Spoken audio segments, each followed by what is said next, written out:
एक sister train में मिलती हैं मुझे, और उनकी बाजू में ही मेरी सीट थी और उनका बेटा था। 3 लोगों की सीट थी, उसमें बच्चे की और उनकी और एक मेरी सीट थी। जो बीच में सीट थी वो मेरी थी।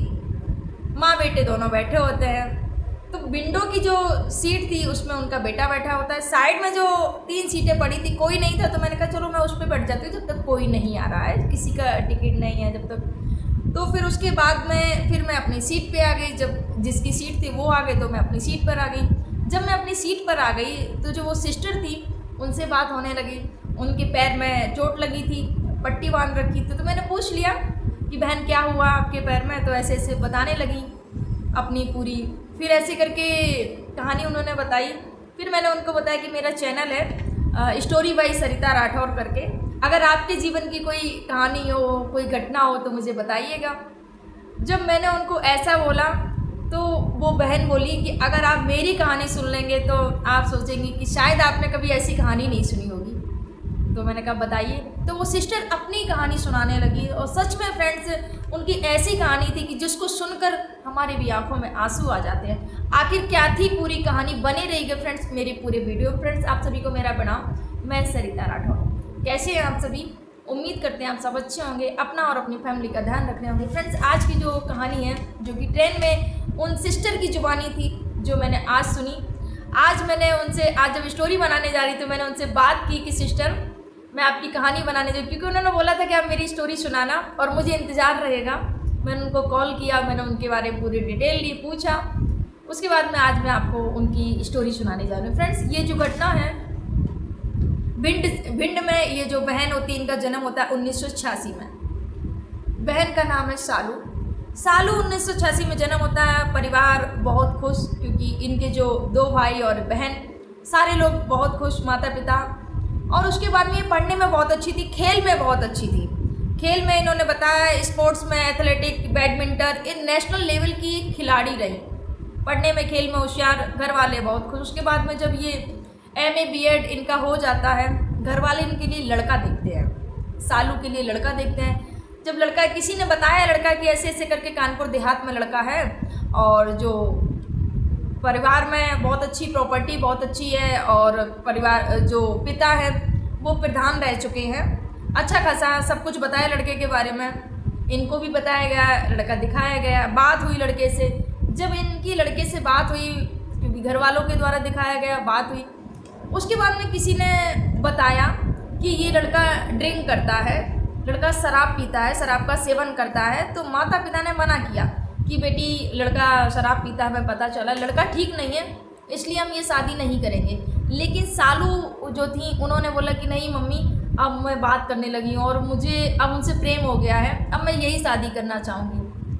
मना किया घर वालों ने, फिर भी सालू नहीं मानी। सालू ने लड़के से ही बात की, तो लड़के ने बोला कि नहीं ऐसा कुछ नहीं है, मैं शराब नहीं पीता हूँ, थोड़ी बहुत कभी कभी अगर तुम आ जाओगी तो मैं वो भी छोड़ दूँगा। ऐसे करके लड़के ने सालू से वादा किया। वादा करने के बाद में जो सालू थी अपने बात पर टिकी थी कि मुझे उसी शादी करनी है। सालू की शादी हो जाती है। भिंड से सालू कानपुर देहात चली जाती है। लड़के ने पहले बोला था कि मेरा एक घर कानपुर में भी है, और हम शादी के बाद गांव में नहीं रहेंगे, हम कानपुर में रहेंगे जाके। उसके बाद में जब शादी करके सालू अपने ससुराल जाती हैं पहली बार कानपुर देहात में, तो जब वो अपना घर देखती हैं तो उनके पैरों तले ज़मीन खिसक जाती है।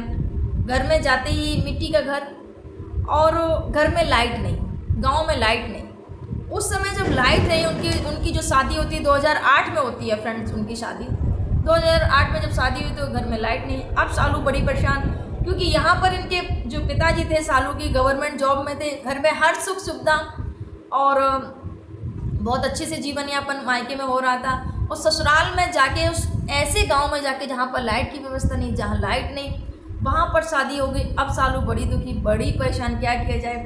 धीरे धीरे करके अपने आप को उसमें ढालने की कोशिश करती हैं। जो पति होते हैं वो, उनका जो असली रूप था जो बताया गया शादी के पहले कि लड़का शराब पीता है, वो सामने आने लग गया।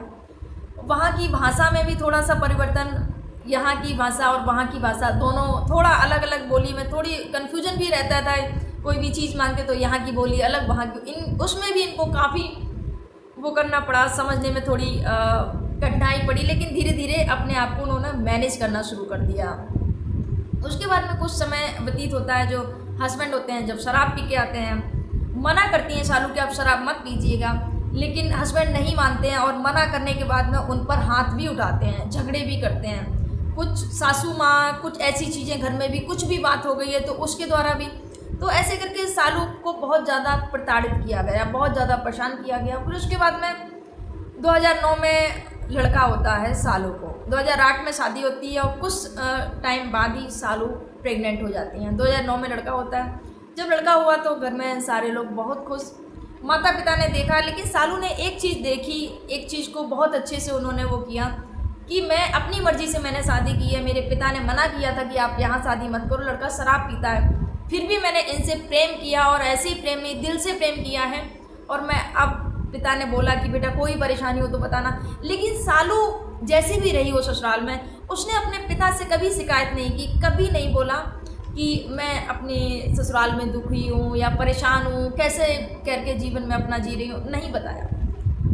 ऐसे ऐसे करके समय चलता रहा। जो बच्चा था वो छोटा, घर के भी सारे काम काज संभालती शालू, बल्कि उसने कभी ये सब नहीं किया गाँव में, जो क्योंकि शहर में रहने वाली लड़की, कभी उसने गोबर मिट्टी घर को लीपना पोतना ये कभी नहीं किया था। वो सारे काम उस लड़की ने वहाँ पर जाके सीखे, अपने आप को उसी परिस्थिति में ढाल लिया। उसके बाद में बेटे का जन्म होता है 2011 में, लड़की का जन्म होता है, लड़के का 2009 में और लड़की का जन्म 2011 में होता है। जब लड़की का जन्म हुआ तो घर वाले बहुत, किसी ने भी खुशी जाहिर नहीं की कि हाँ लड़की हुई है। किसी ने, एक लड़का था, दूसरी लड़की आई तो कोई भी खुश नहीं था कि लड़की क्यों आई, उनको लग रहा था फिर से लड़का आना चाहिए। बताया शालू ने एक बार कि मेरी बेटी पड़ी हुई थी और खेतों पे ननद और सास लोग सारे लोग जा रहे थे, तो मेरी बेटी गिर जाती है, जो बांध देते हैं झूला, साड़ी का झूला बांध के इस कुटी से उस कुटी तक, गांव में ऐसे ही बच्चों को झुलाया करते थे, तो बंदी होती मेरी बेटी उस पर से गिर जाती है तो और रोने लगती है। जो दूसरी ननद थी उन्होंने बोला कि देखो बेटी गिर गई है, इसको थोड़ा भाभी काम कर रही है, बच्ची चुप हो जाए फिर चलते हैं। तो ननद बोलती अरे मरे तो मर जाने तो क्या फालतू में, चलो चलो चलो छोड़ो रहने दो, खुद ही संभाल लेगी। तो ये सारी चीज़ें शालू ने झेली, काफ़ी दुखी भी हुई। उसके बाद में शालू बहुत ज़्यादा एक बार बीमार पड़ जाती हैं, इतनी बीमार पड़ जाती हैं कि बिस्तर से वो उठ तक नहीं सकती हैं, इधर बेटी भी छोटी, इधर शालू बीमार। उसके बाद में उनके जो घर के लोग आते हैं, शालू अपनी मम्मी से फ़ोन करती कि मम्मी ऐसे करके मेरी तबीयत बहुत ख़राब है। शालू को जो भाई होते हैं, पिता होते हैं, आते हैं, लेकिन ससुराल वाले यहाँ से जाने के लिए जाने नहीं दे रहे, नहीं बोले नहीं यहीं रही। तो शालू ने बोला कि मैं वापस आ जाऊँ, क्योंकि उनके घर वालों को ऐसा लग रहा था अगर ये लड़की गई यहाँ से तो ये लड़की दोबारा यहाँ पर नहीं आएगी, ससुराल वालों का ऐसा मानना था। लेकिन शालू ने वादा किया कि देखो मैं कहीं नहीं जाऊँगी, मैं वापस आऊँगी, पर मेरी हालत अभी सही नहीं है, मुझे इलाज की ज़रूरत है और आराम की ज़रूरत है, मुझे भेज दो। जो पति होते हैं भेजने के लिए राज़ी हो जाते हैं। उसके बाद में जब शालू मायके जाती है, आराम मिल जाता है, ठीक हो जाती है। जो माँ होती हैं, माँ, शालू की माँ बेटी को अपने पास रख लेती हैं कि यहाँ पर शालू ने बताया कि माँ इसकी कोई कदर नहीं है, ससुराल में कोई नहीं इसको चाहता है। माँ बोली कि मेरे यहाँ पर वैसे ही बेटियाँ नहीं हैं, यहाँ पर इसको रख दो और मैं इसका पालन पोषण करूँगी। तो छोटी सी बच्ची को शालू ने अपने मायके में रखा और बच्ची वहाँ पर ही आज पढ़ लिख रही है और अच्छे से उसका जीवन यापन हो रहा है। उसके बाद में धीरे धीरे समय व्यतीत होता है। शालू ने बताया कि उनके यहाँ पर, क्योंकि ये जो स्टोरी है पूरी ट्रेन में उन्होंने सुनाई, हंसी खुशी के सारे पल, पूरी स्टोरी उन्होंने अपनी व्यक्त की मेरे साथ में। उन्होंने बताया कि मेरी सासू माँ ने एक बिलौटा पाल रखा था, तो जो बिलौटा पाल रखा था तो एक दिन क्या हुआ, उनके यहाँ पर भोजन बना, तो नॉन वेज बना, तो उसमें उस बिलौटे ने उसमें मुँह डाल दिया उसमें। अब जब मुँह डाल दिया तो उनके पास में ही फूकनी रखी थी, जो जिससे चूल्हा फूकते हैं ना, तो वो जोर से उस फूकनी को मार देती हैं उस बिलौटे पर। तो जैसे ही बिलौटे को मार देती हैं, बिलौटा आंगन में जाके सास के पास में वहाँ पर पसर जाता है, जाके लेट जाता है जाके, जैसे कि वो मर गया होगा। अब बताया उन्होंने कि जैसे ही बिलौटा पसर गया, अब मेरी सासू माँ मुझे चिल्लाना शुरू कर दिया, गाली गलौज करना शुरू कर दिया, ऐसे बिलौटा को मार दिया, ये है वो, बहुत सारी बातें उन्होंने सुनाई। अब शालू ने बोला कि फिर मुझे सालू ने बोला कि मुझे भी अफसोस हुआ, अरे फालतू में बिलोटे को मार दिया। फिर इनको पता चला कि बिलोटे को मार दिया इन्होंने। अब सालू बता नहीं सकती है कि आखिर क्यों बिलोटे को मारा है। अगर बता दिया तो हमारी आफत की, तुम क्या कर रही थी, देख नहीं पा रही थी, सब्जी खराब कर दी है पूरी। तो ये चीज़ उन्होंने बताई। उसके बाद में सालू ने किसी को नहीं बताया कि हाँ बिलोटा ने ऐसा कर दिया है। और फिर वो बिलोटा क्या बोलते हैं, सालू की इतनी डांट पड़ गई, उसके बाद में वो बिलोटा फिर उठकर अपने आप उठकर और सास के गोदी में जाके बैठ जाता है, जाके आराम से सो जाता है जाके वहाँ पर। सालू ने देखा कि देखो ठीक ठाक था, कैसे भगरे बना के बैठा था, और अब देखो आराम से हमारी जब डांट पड़ गई है तो आराम से चल के और शांति से सो गया है। ये उन्होंने बताया कि हंसी आई इसको सुनकर। उसके बाद में जो स्टोरी उन्होंने सुनाई सच में रोंगटे खड़े कर देने वाली है। उन्होंने बताया कि हस्बैंड अक्सर दारू पीकर मारपीट किया करते थे। उन्होंने बहुत सारे निशान भी अपने बॉडी पर दिखाए कि ये जो निशान है ये मारपीट के ही है। शराब के नशे में वो सब कुछ भूल जाते थे कि अपनी बीवी पर वो क्या कर रहे हैं क्या नहीं कर रहे। जब शराब का नशा उतर जाता था उसके बाद में जब मैं उनसे बात करती तब वो थोड़ा ठीक से बात किया करते थे। इसके बाद में शालू ने बताया कि जब उनका कुछ समय व्यतीत हुआ, पति थोड़े से सुधरने लग गए थे। उन्होंने अपने हस्बैंड से बात की कि ऐसा करो, मुझे अब स्कूल में पढ़ाने की इच्छा है, मैं पढ़ाने जाना चाहती हूँ। तो गांव में ही एक स्कूल में वो जाना शुरू करते हैं। उनके पति ने उनका साथ दिया कि आपने MA BEd कर रखा है तो आप पढ़ाओ। पति ने बोला ठीक है। पति ने जब बोल दिया तो वो जाते हैं स्कूल में पढ़ाना शुरू करते हैं गाँव में। उसके बाद में जो बच्चा था वो भी बड़ा हो रहा था, तो जो बच्चे का स्कूल में एडमिशन गाँव से दूर एक कस्बे में अच्छा स्कूल था, वहाँ पर बच्चे को भेजने लगते हैं। जब बच्चे को भेजने लगते हैं 2nd क्लास में बच्चा आ जाता है। फ़ीस को लेकर कुछ बातचीत होती है तो जाते हैं दोनों माता पिता फ़ीस को लेकर। तो जब माता पिता वहाँ पर जाते हैं तो शालू के मन में आया कि क्यों ना ऐसा करते हैं कि मैं इसी स्कूल में पढ़ाने लग जाऊँ, बच्चे की फ़ीस भी माफ़ हो जाएगी, मैं पढ़ाऊँगी तो उसी में वो करता रहेगा। और तो यहाँ पर जो शालू के पति होते हैं वो राज़ी हो जाते हैं कि ठीक है आप उसमें पढ़ाने लग जाओ। जब उसमें पढ़ाने सालू लग जाती है, कस्बे में अपने बच्चे के साथ में आना जाना रहता है। उसके बाद में उनके जो हस्बैंड होते हैं वो एक स्कूटी ले देते हैं कि अभी आप स्कूटी पर जाया करो। काफ़ी बदलाव सालू ने बताया कि काफ़ी बदलाव उनके जीवन में हो गया था। हस्बैंड के जीवन में पहले उन्होंने बहुत ज़्यादा मारपीट किया, बहुत ज़्यादा परेशान किया, लेकिन वो सुधरने लग गए थे धीरे धीरे। स्कूटी पे जाने लगी बच्चा और वो खुद अपना पढ़ाने के बाद में घर आती। एक दिन उनकी ज़िंदगी में ऐसा तूफ़ान आया कि उनकी ज़िंदगी ही बदल गई। उसके बाद में उन्होंने बताया कि कोविड में 22 दिसंबर 2020 में उनके पति नहीं रहे। उसके पहले उन्होंने बताया 7 सितंबर 2020 में ससुर नहीं रहे। सोचिए 1 साल में 2 डेथ हो जाती है जब किसी के घर पर, तो क्या बीतती है उनके घर पर। 7 सितंबर 2022 ससुर नहीं रहे, कोविड चल रहा था, जो कि पूर्व प्रधान रह चुके थे उस गांव के, अच्छी खासी खेती ज़मीन सब कुछ था। उसके बाद में कुछ उस ससुर के गम का सदमे से परिवारजन बाहर आ नहीं पाए थे। 3 महीने बाद ही उनके जो पति होते हैं शालू के, वो 12 दिसंबर 2020 को 35 साल की उम्र में उनके पति का देहांत हो जाता है कोरोना काल में। पहले ससुर, उसके बाद में पति का देहांत हो जाता है। उसके बाद में अगस्त 2021 में उनके जो देवर थे उनके देवर का भी देहांत हो जाता है। तो ऐसे करके इस परिवार पर दुख का पहाड़ टूट पड़ता है। अब जब दुख का पहाड़ टूट पड़ा तो अब शालू बहुत ज़्यादा परेशान, बहुत ज़्यादा दुखी, क्या किया जाए। यहाँ पर जब देवर एक्सपायर कर जाते हैं, जो देवरानी थी, देवरानी की एक बच्ची थी, वो देवरानी कुछ समय बाद अपने मायके चली जाती है और मायके जाने की बात है वहाँ पर दूसरी शादी कर लेती है।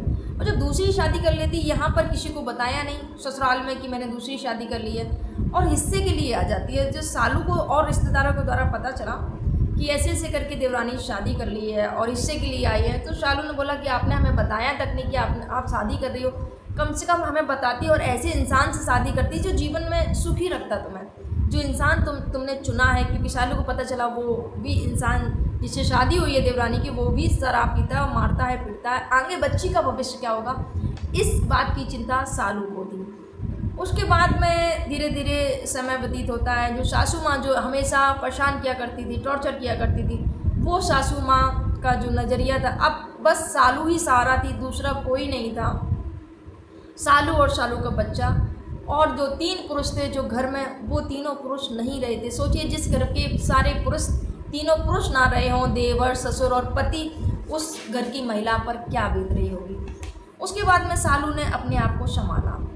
सालू ने संभाला, लोगों को बस यही, जो गांव वाले थे, सारे गांव वालों को बस यही लग रहा था कि ये जो लड़की है जो इतनी पढ़ी लिखी है ये यहाँ पर नहीं रहेगी, ये देखना ये चली जाएगी।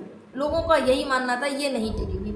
उसके बाद में 33 साल की उम्र में जब सालू विधवा हो जाती हैं, सोचिए फ्रेंड्स 33 साल में लोगों की शादियाँ होती हैं और 33 साल में सालू विधवा हो जाती हैं। उसके बाद में सालू ने अपने आप को संभाला। अपने बच्चे को देखते हुए उन्होंने फिर से अपने स्कूल को ज्वाइन किया।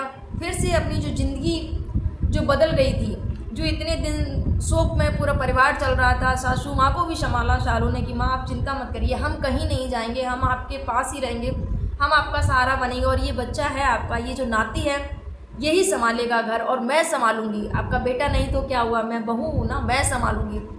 तो सालू ने बताया कि कभी मैंने दूसरी शादी के बारे में नहीं सोचा, क्योंकि आज हमारा ये जो बच्चा है, अगर मैं दूसरी शादी कभी भविष्य में, बहुत सारे लोग बोलते भी हैं, अगर मैं दूसरी शादी कर भी लूँगी तो मेरे पता नहीं मेरे बच्चे के साथ में कैसा व्यवहार करेंगे, कैसा नहीं करेंगे। और ये जो बूढ़ी माँ है इनकी भी देख रेख की हमारी जिम्मेदारी है। आखिर हमारे जो पति नहीं रहे हैं, जो भी हो, लेकिन मैंने सच्चा प्रेम किया था अपने पति से और आज भी मैं उनसे उनकी यादों को कभी नहीं भुला पाती हूँ। मैंने ऐसे ही पूछ दिया, मैंने कहा इतना आपको वो प्रताड़ित करते थे, शराब पीकर आपको इतना मारते थे, आपको इतने दाग हैं बॉडी पर, इतने प्रताड़ना दी उन्होंने, फिर भी बोले हाँ उनका जैसा भी रहा हो, लेकिन मैंने उनसे सच्चे दिल से प्यार किया था और आज भी मैं उनसे सच्चे मन से ही प्रेम करती हूँ। इसलिए कभी भी किसी के बारे में मेरे दिमाग में इतनी सी भी बात नहीं आती है, बस अपने बच्चे के बारे में अभी भविष्य को लेकर चिंता है। और लोगों ने बहुत हमसे बातें भी बनाई कि ऐसा वैसा, लेकिन नहीं, उन्होंने बताया कि आज भी मैं जब चलती हूँ ना, लोगों को लगता, क्योंकि आज 2020 में कोरोना काल में हस्बैंड की मृत्यु होती है, अभी 2024 चल रही है, लोग अब दांतों तले उंगलियां दबाते हैं कि अरे ये बहू नहीं जाए, अब तो ये बहू टिक गई है, और गांव के प्रधान तक उनका सम्मान करते हैं।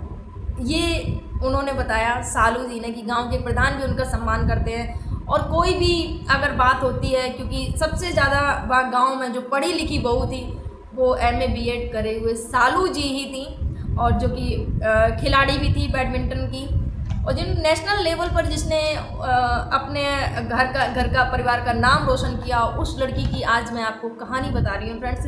उन्होंने बताया कि आज मैं जब चलती हूँ तो लोग सोचते हैं कि सम्मान करते हैं, और उन्होंने बताया कि आज लोग जो मुझे विधवा कहकर लोग मुझसे मुंह फेर लिया करते थे, मुंह घुमा लिया करते थे मुझे देखकर, आज वही लोग हमसे हमारा सम्मान करते हैं और अपने बराबर पर बिठाते हैं। ये चीज़ सालू ने बताई, और उन्होंने बहुत सारी चीज़ें अपने जीवन के बारे में बताई। फ्रेंड्स वीडियो बहुत ज़्यादा बड़ा हो जाएगा, बस सालू का यही कहना है कि आप बस अपने बच्चे पर ध्यान देना है, उस पर ही फोकस करना है, और कोई कुछ नहीं सोचती हूँ, बस बच्चे का भविष्य बन जाए और दूसरा कुछ नहीं। तो मैं सालू सिस्टर को सैल्यूट करती हूँ, ऐसी बहन को जिन्होंने अपने जीवन में इतने संघर्ष को झेला, लेकिन अपने हौसले कभी डगमगाने नहीं दिया अपने आप को। बहुत सारे लोग अपने आप को डिप्रेशन का शिकार हो जाते हैं, बोलते हैं नहीं अब क्या ज़िंदगी में रहा है, इतने पति चला गया, इतने घर में परेशानी, और इन सब को झेलते हुए उन्होंने संघर्ष पूर्वक अपने जीवन को जिया और आज भी जी रही हैं। बस हौसले, मैंने उनसे बोला कि सिस्टर आप भी यूट्यूब पर वीडियो बनाना शुरू करो, तो उन्होंने बोला कि अब ऐसा लगता है कि वो हौसला और वो चीज़ नहीं है, इतना ज़्यादा जैसे आप बोल लेती हो वैसा नहीं बोल पाऊँगी। तो कॉन्फिडेंस पावर उन्होंने बोला अब थोड़ा सा कम हो गया है, जब से हस्बैंड गए हैं, जब से कॉन्फिडेंस लेवल अब नहीं रहा है। तो मैंने बस उनको यही बोला कि आपके अंदर कॉन्फिडेंस है, लेकिन कुछ परेशानियाँ, कुछ दुख की वजह से वो कहीं ना कहीं छिप गया है, बस आपको उस कॉन्फिडेंस को बाहर निकालने की ज़रूरत है। जो कि खिलाड़ी रही वो सिस्टर फ्रेंड्स, और मुझे उनकी स्टोरी आपको कैसी लगी, आपके क्या कमेंट है और उनको क्या करना चाहिए, कमेंट जरूर करिएगा फ्रेंड्स। और ये जो सिस्टर स्टोरी आज मैंने उनके कहने पर ये उनकी स्टोरी सुनाई है, मुझे बहुत अच्छी लगी। और एक बार फिर से मैं सैल्यूट करूँगी सालू सिस्टर को, जिन्होंने इतने संघर्षपूर्वक अपने जीवन, इतने दुखों को झेला और आज भी संघर्ष से अपने जीवन को जी रही हैं। तो फ्रेंड्स आपके क्या विचार है, कमेंट जरूर करिएगा। आप सभी को मेरा प्रणाम। जय हिंद, जय भारत, जय सिया।